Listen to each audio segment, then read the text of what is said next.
नमस्कार, मैं जितेंद्र चतुर्वेदी मतांतर में आप लोगों का स्वागत है। कैप्टन अमरिंदर सिंह ने अपना पैर कुल्हाड़ी पर दे मारा है और वो अकेले नहीं है, इसमें सुखबीर सिंह बादल भी पैर कुल्हाड़ी पर दे मारने में। इन लोगों ने, ये दोनों लोगों ने मिलकर ये सोचा था कि हम भाजपा की खटिया खड़ी करेंगे, लेकिन हो उल्टा गया, खटिया इनकी खड़ी हो गई।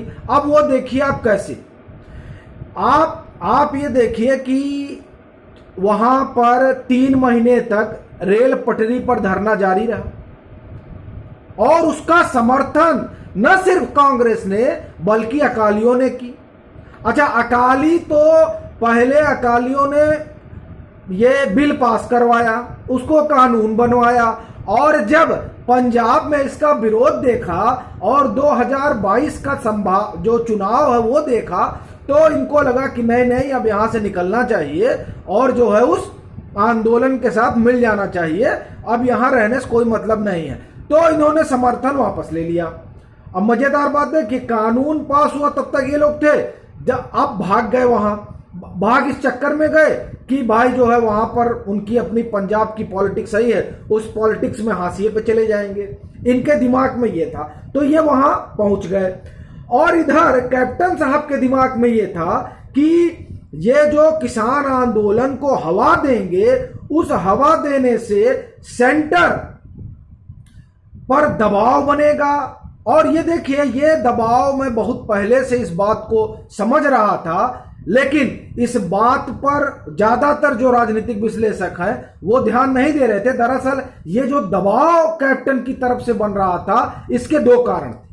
पहला सियासी यूं कि वो जानते थे कि जो आला कमान है, आला कमान एक टाइम पीरियड के बाद मेरी हालत खराब करेगा, तो उससे अच्छा यह है कि एक आंदोलन खड़ा करके आला कमान पर ही दबाव बना दिया जाए।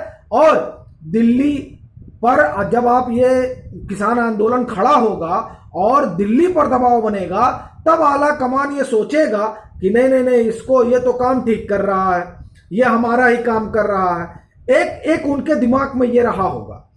दूसरी जो बड़ी चीज है, आप अगर देखिए आज का ट्रिब्यून पे आप जाइए और देखिए कि हरियाणा और पंजाब हाई कोर्ट ने ईडी को उन फाइलों को देखने से, उन फाइलों को देखने पर रोक लगा दी है जिन फाइलों में इनके इनकम टैक्स डिटेल है। अब आप देखिए, ईडी इनके परिवार के कुनबे पर शिकंजा कसी हुई है और ईडी के फेरे में कैप्टन की इनकम टैक्स की फाइलें भी आएंगी। लेकिन अभी निचली अदालत ने आदेश दे दिया था, लेकिन उस पर स्टे दे दिया है पंजाब और हरियाणा हाई कोर्ट ने। तो ये 2 चीजें हैं, एक तो अपनी कुर्सी बची रहे, मतलब कुर्सी अपनी बची रहे, उस पर ना सेंटर निगाह डाल पाए और ना आला कमान निगाह डाल पाए। सेंटर इस तरीके से कि भाई किसान आंदोलन आपने क्रिएट किया है तो सेंटर से बार्गेन करेंगे, और यही बार्गेनिंग करने गए थे, ऐसा मेरा मानना है। ये बार्गेनिंग करने गए थे लेकिन बार्गेनिंग चली नहीं, क्योंकि सरकार जान रही है कि ये किसान आंदोलन क्या है। और दूसरा, इनको जो लगा था कि हम इस आंदोलन के जरिए आला कमान की आंखों के तारे बन जाएंगे, तो आंखों के तारे तो बने नहीं, अलबत्ता नवजोत सिद्धू को लाकर बैठा दिया गया। तो अब जो ये परिस्थिति खड़ी हुई है, उस परिस्थिति में अब कैप्टन परेशान है, क्योंकि अब इसमें खाली, और ये देखिए, ये मैं नहीं कह रहा हूं, वो गृह मंत्री से मिले तभी उन्होंने कहा था कि वहां पर बम, ग्रेनेड और पता नहीं क्या क्या मिल रहे हैं। एक तो ये हुआ।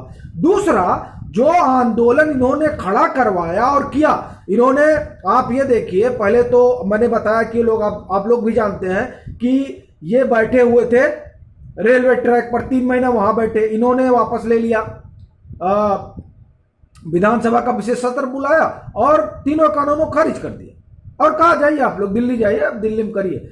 लेकिन जिस एक मसले को लेकर विरोध हो रहा था, उस एक मसले पर कैप्टन ने कभी आवाज नहीं निकाली, ना कैप्टन साहब कभी बोले। तो बहरहाल उन्होंने आंदोलन खड़ा करवाया। अब ये जो आंदोलन वाले हैं, जिसे कई साथियों ने सही करवाया, गुरनाम सिंह चूड़नी, ठीक है, गुरनाम सिंह चूड़नी जो है वो तो सीएम चेहरा बन गए भारतीय आर्थिक पार्टी के। अब बताइए, ये आंदोलन खड़ा करवाए थे सेंटर के नाक में दम करने के लिए, भाजपा की खटिया खड़ी करने के लिए। यहां जो है एक पार्टी बन गई जो अकाली और कैप्टन दोनों की खटिया खड़ी करने पर उतारू हो गई। अब वो चुनाव लड़ेंगे, 117 सीट पर चुनाव लड़ेंगे। अब जब वो 117 सीट पर चुनाव लड़ेंगे तो क्या हाल होगा कैप्टन साहब का, कांग्रेस का और अकाली का। और इस पर आम आदमी पार्टी ने भी तो बड़ा जो है, आप देखिए कि आम आदमी पार्टी अभी किस तरीके से बात कर रही है। किसान आंदोलन बताइए, वो तो किसान आंदोलन के लिए एकदम पूरा आसमान ही सर पे उठाए हुए हैं। तो इन लोगों ने बड़ा समर्थन किया और इसीलिए मैं बार बार कह रहा हूं कि जिस तरह से वहां किसान आंदोलन करने वालों ने एक पार्टी बना ली, अगर वही उत्तर प्रदेश में हो गया तो लेने देने पड़ जाएंगे अखिलेश यादव को। तो बहरहाल, तो हम बात कर रहे थे पंजाब की। तो अब बन गई पार्टी। अब जब ये पार्टी बन गई तब ये पार्टी क्या करेगी? देखिए, जो किसान की नाराजगी है, अब वो नाराजगी सिर्फ भाजपा से नहीं रह गई है। इन लोगों ने जो आग लगाई थी, अब वो आग सभी राजनीतिक दलों के खिलाफ हो गई है। अब ये चाहते हैं कि हम अपना कोई एक अलग पार्टी बनाएं और उस पार्टी के जरिए सत्ता में आए, और उसमें इनके साथ अड़तिये भी हैं, इनके साथ उद्योगपति भी हैं, जैसा कि खबरों में कहा जा रहा है। तो ट्रेडर्स पार्टी बनाएंगे तो अपना हित उसमें सर्वोपरि रहेगा। अब यह देखने वाली बात होगी कि यह जो डेवलपमेंट हुआ है पंजाब की पॉलिटिक्स में, और जिस डेवलपमेंट ने, मेरा अपना मानना है कि इसने कम से कम कुछ नहीं तो कांग्रेस की, अकाली की और आम आदमी पार्टी की हालत खराब कर रखी है, सर्वे कुछ भी कहे। और इसमें एक चीज जान लीजिए, इसमें ऐसा दिखाई दे रहा है कि भाजपा कुछ बेहतर करने जा रही है। आप देखिए कि जिस तरह से अफगानिस्तान से सिख लाए गए, और अब जो लोग सीए का विरोध कर रहे थे वो सीए के पक्ष में खड़े हो गए हैं। दूसरा, गुरु ग्रंथ साहब को जिस तरीके से उनके स्वरूप को लाया गया। और आप एक चीज ध्यान रखिएगा, पंजाब की पॉलिटिक्स में बेअदबी बहुत बड़ा मसला था 2017 में, और कुंवर विजय प्रताप सिंह जो एसआईटी के करता धरता थे, मतलब जिनकी अगुवाई में वाईजी थे, जिनकी अगुवाई में एसआईटी बनी और पूरी जांच पड़ताल हुई, लेकिन पंजाब सरकार ने उस जांच पड़ताल पर कोई कार्रवाई नहीं की और बाद में हाईकोर्ट ने भी उसको खारिज कर दिया। वो आप समझिए कि वो गुरु ग्रंथ साहब की बेअदबी, उस बेअदबी से जो नाराजगी उपजी है, उस नाराजगी को गुरु ग्रंथ साहब का स्वरूप जिस तरीके से सरकार लेकर आई है हिंदुस्तान, वो समझिए कि वो भाजपा के पक्ष में ये जो पॉलिटिकल दांव है वो जाता दिख रहा है।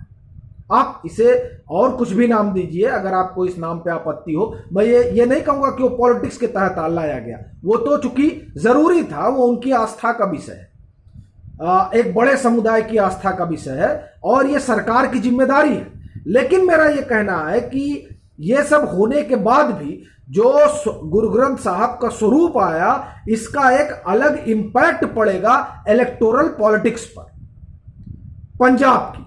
और आप एक चीज और देखिए कि ये जो जलियांवाला बाग हुआ है, जलियांवाला बाग को लेकर जिस तरह से सरकार ने इनिशिएटिव लिया, इसका भी इलेक्टोरल पॉलिटिक्स पर अलग असर पड़ेगा, अलग प्रभाव पड़ेगा।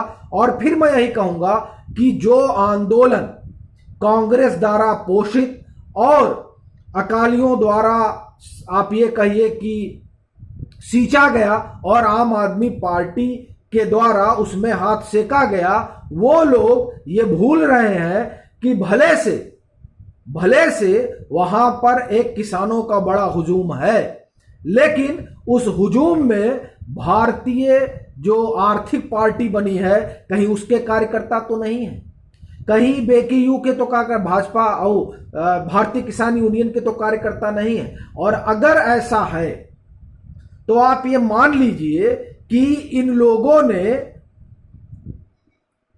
अकाली और कैप्टन साहब और यहां केजरीवाल साहब की हालत खराब कर रखी है। और मुझे ऐसा लगता है कि भाजपा के लिए वहां चीजें ज्यादा सहज होने वाली। चलते हैं, फिर मिलेंगे एक नए मसले के साथ। तब तक के लिए राम।